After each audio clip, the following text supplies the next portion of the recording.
Opa, então, nesse vídeo a gente vai ver como determinar a distância Lua a partir de um eclipse lunar.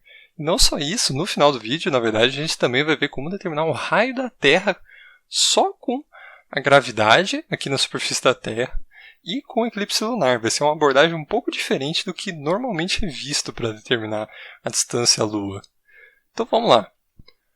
Basicamente, a gente vai estar usando aqui um modelo simplificado, mas que é uma aproximação muito boa da realidade.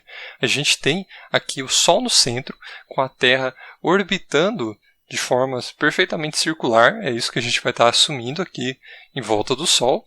E em volta da Terra, a gente tem a Lua também em uma órbita perfeitamente circular e que, no caso, vai estar no mesmo plano da órbita da Terra e do Sol.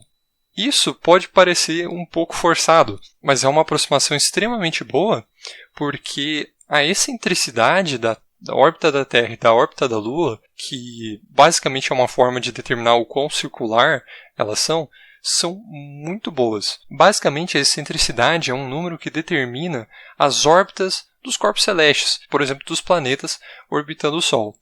Quando a excentricidade ela é zero, ela é uma órbita perfeitamente circular. Se a excentricidade for um número entre 0 e 1, vai ser uma órbita elíptica. E acima, de 1 para cima, a gente vai ter órbitas, entre aspas, parabólicas e hiperbólicas, que no caso seria quando o corpo ele tem uma velocidade maior do que a de escape. E, então ele não entra em uma órbita periódica, ele entra, é defletido e continua sua trajetória, ele não é capturado pelo Sol, por exemplo. E só para se ter uma ideia, então, a excentricidade da Terra está em torno de 0,02 e a da Lua em torno de 0,05. Então é extremamente próximo de zero, então, portanto, é extremamente circular. E a gente também está assumindo aqui que o plano da órbita da Lua é igual ao plano da órbita da Terra, e isso é muito aproximadamente verdade. Na verdade, a órbita da Lua faz um ângulo de cerca de 5 graus com a eclíptica, que é o nome do plano da órbita da Terra. E, na verdade, justamente por conta desses 5 graus que a gente não tem eclipse todos os meses. Porque se fosse perfeitamente alinhado, todo mês a gente teria um eclipse solar e um eclipse lunar. Porque senão todo mês a gente teria a Lua tapando o Sol e a Terra passando na frente do Sol em relação à Lua.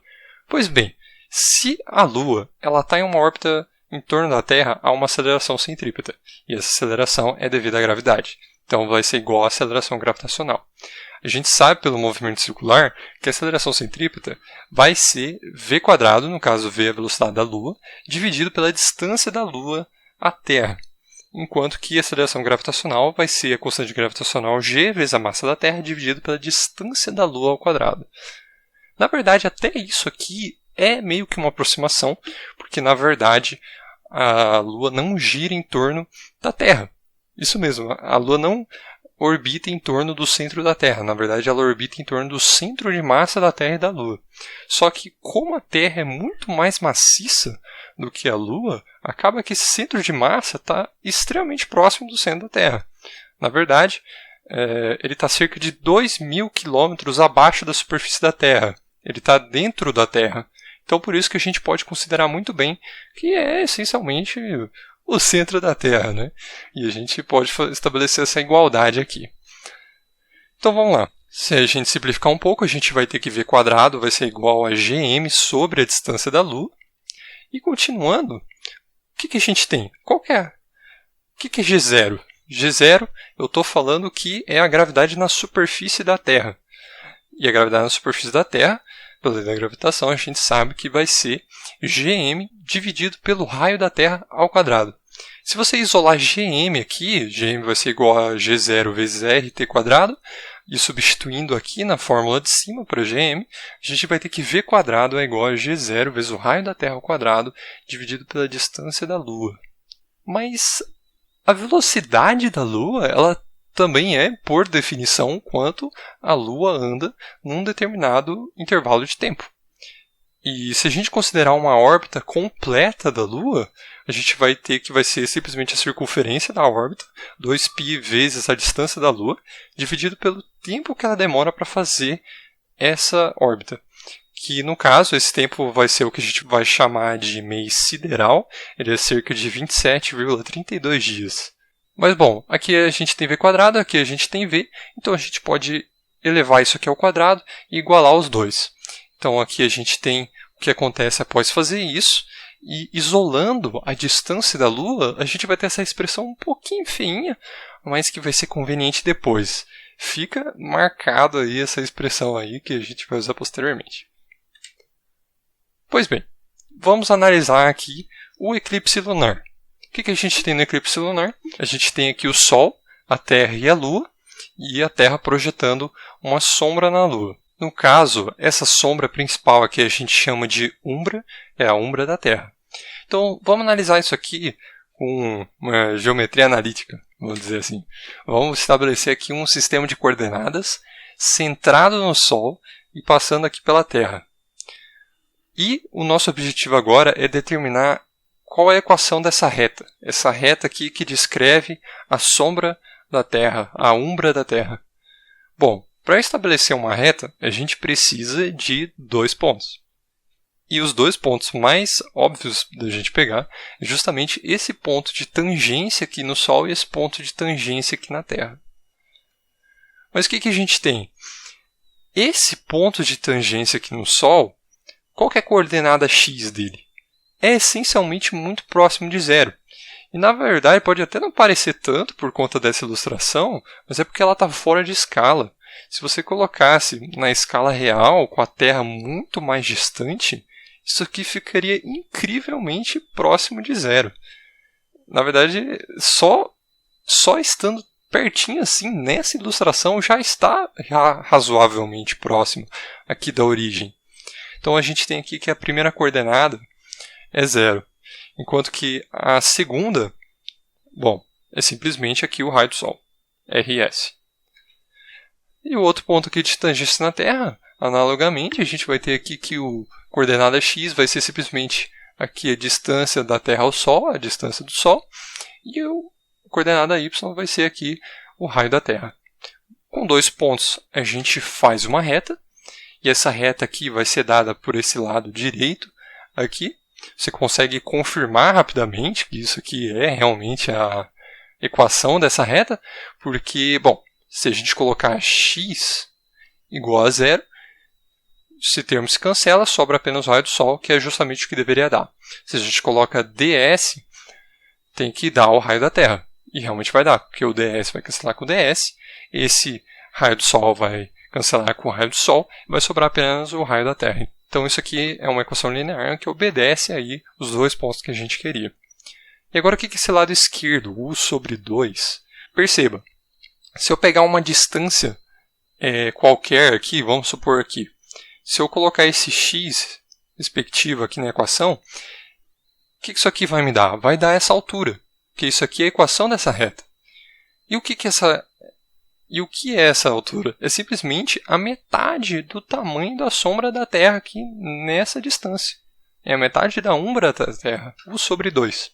E agora a gente vai usar um fato muito interessante, a coincidência aí de que a Lua tem aproximadamente o mesmo tamanho do Sol, praticamente igual, o mesmo tamanho aparente no caso, o tamanho que a gente percebe no céu. Isso acontece porque, apesar do Sol ser cerca de 400 vezes maior do que a Lua, o Sol também está 400 vezes mais distante do que a Lua. Então, no fim das contas, acaba que fica com o mesmo tamanho aparente no céu. Tem o mesmo tamanho angular, a gente fala. Então a gente vai usar esse fato. Aqui está a equação que descreve o tamanho da umbra da Terra. A gente vai ter as seguintes relações. O raio do Sol vai ser k vezes o raio da Lua. No caso, a gente já sabe hoje em dia que esse k está em torno de 400. E a distância do Sol vai ser também o mesmo k vezes a distância da Lua. Ambos vão ser em torno de 400. Mas a gente não vai precisar do valor de k. E a gente já vai ver por quê. Então veja só, se a gente está interessado no eclipse lunar, a gente está interessado na sombra da Terra na distância em que a Lua está durante o eclipse. Porque a Lua, quando está passando pela sombra da Terra, ela está passando uma determinada distância, então a gente está interessado nessa determinada distância. Que distância é essa? Vai ser a distância do Sol mais a distância da Lua. Por quê? Basta ver aqui o diagrama. a distância que a Lua está, quando está tendo eclipse, vai ser simplesmente a distância do Sol mais a distância da Lua. Então, x é ds mais dl. Só que ds a gente viu aqui que é k vezes dl. Insere aqui, substitui, coloca dl em evidência, a distância da Lua em evidência. E agora a gente pode simplesmente inserir essas duas relações e essa distância x aqui na equação da reta, que descreve a umbra da Terra. Insere aqui, x substitui aqui, ficou o k mais 1, esse dl cortou com o dl aqui de baixo, e fez também as outras substituições, por exemplo, aqui o raio do Sol virou k vezes o raio da Lua. Isso aqui simplifica, essa expressão aqui simplifica, e ela simplifica para essa aqui de baixo. E o que tem de interessante sobre essa aqui de baixo? K mais 1 sobre K. Isso aqui é extremamente próximo de 1. E por quê? Porque se você tem um número muito grande, e a gente está supondo aqui que o K é um número muito grande, grande o suficiente, bom, um número muito grande mais 1, ele não mudou quase nada, proporcionalmente.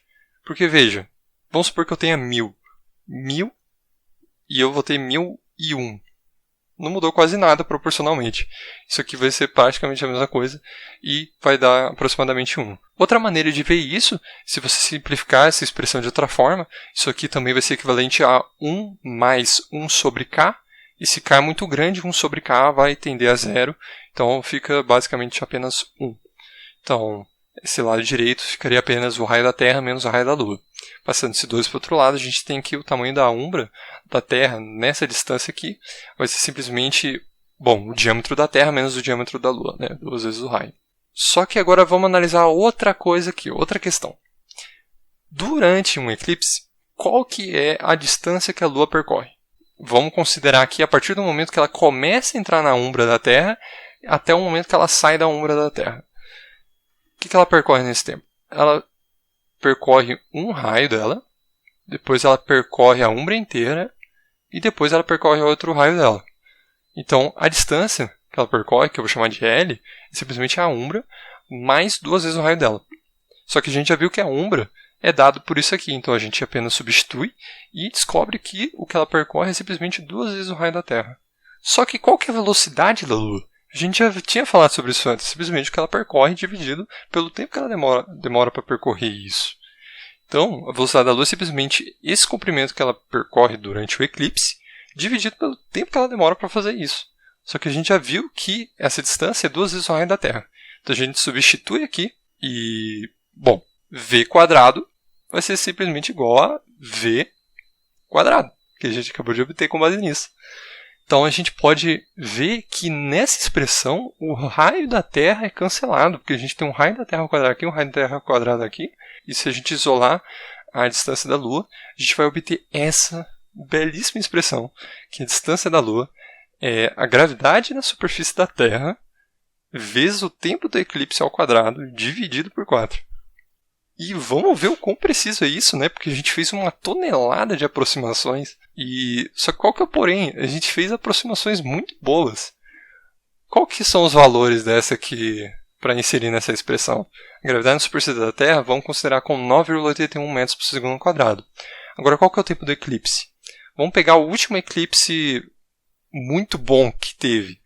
Aqui, que passou pelo Brasil inteiro, entre 15 e 16 de maio do ano passado, 2022. Ele durou aqui desde cerca de 10 da noite até 2 da manhã, no meu horário da minha cidade. E aqui, essa tabela eu peguei do site Time and Date. Eles têm uma base de dados de todos os eclipses que vão acontecer pelos múltiplas próximas décadas, de maneira animada e interativa, eu recomendo bastante. E o que a gente está interessado é quando o eclipse parcial começa, que é quando a Lua começa a entrar na umbra da Terra, e depois que ele termina. Então, o intervalo de tempo entre esses dois horários. E o intervalo de tempo vai dar cerca de 12.465 segundos.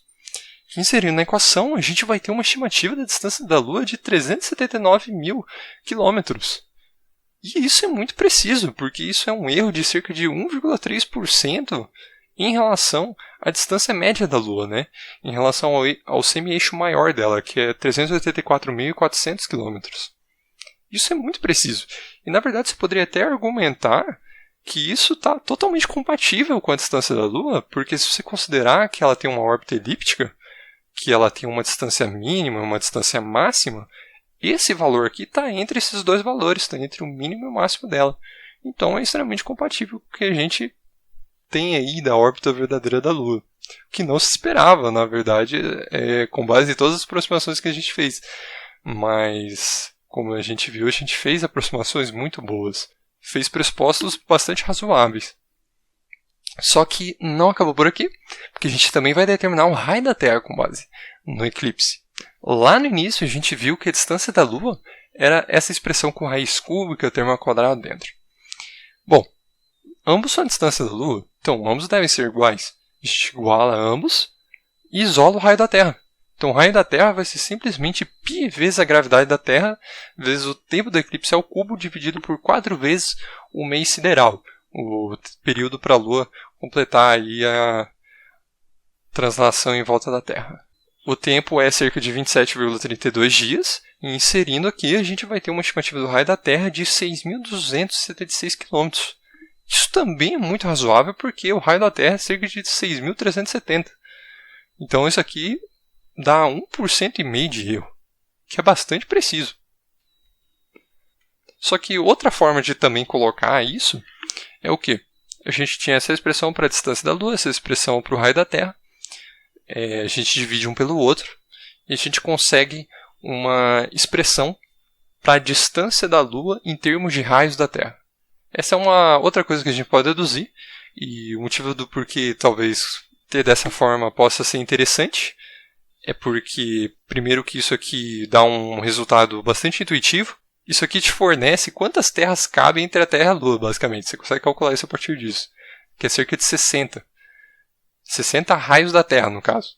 Então, cabem cerca de 30 terras entre a Terra e a Lua. E isso você consegue conceber um pouco melhor. É mais visualizável. E, além disso, tem um outro porém, um pouquinho mais matemático, que é que aqui a gente tem um tempo do eclipse ao cubo.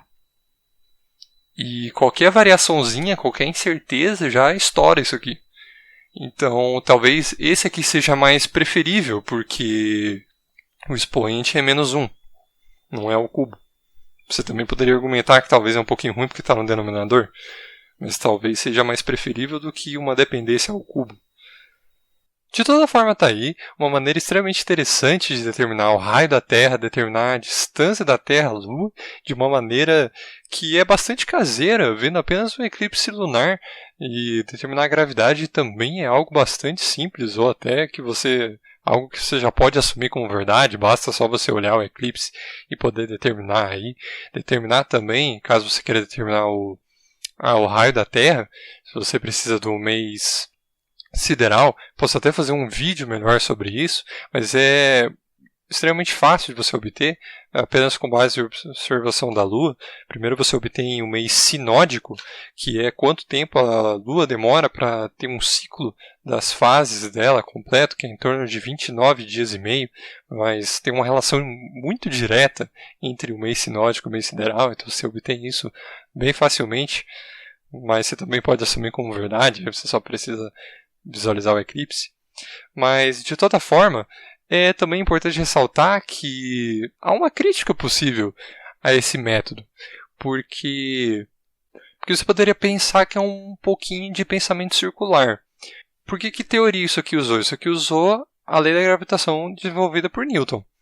Mas talvez você poderia argumentar que você já precisa da distância da Lua para poder confirmar a lei de Newton. Então, talvez você pudesse ver isso como uma confirmação da lei, testando ela e verificando que é verdade, mas você não necessariamente precisa confirmar a lei de Newton pela distância da Lua. Você também já poderia ver isso a partir dos dados das distâncias dos planetas do nosso sistema solar, que são coisas que a gente já tem, que já se sabia há muito tempo atrás. Então, fica aí essa questão aí, se é algo fundamentalmente válido você usar algo assim, mas não deixa de ser extremamente interessante. Vamos supor que, sei lá, você está perdido num planeta em que você tem uma Lua que tem o mesmo tamanho aparente do que o Sol. Você, sabendo a lei de Newton, você pode calcular a distância até essa Lua, por exemplo. Com base nos seus conhecimentos, você pôde determinar uma quantia que era completamente desconhecida. Então, em certo sentido, isso aqui que foi feito é válido. E, de toda forma, continua sendo uma dedução extremamente interessante para você fazer uma astronomia caseira, com bastante precisão. Então eu encerro o vídeo por aqui. A gente conseguiu determinar de maneira bastante interessante a distância da Lua e o raio da Terra só com base no eclipse lunar.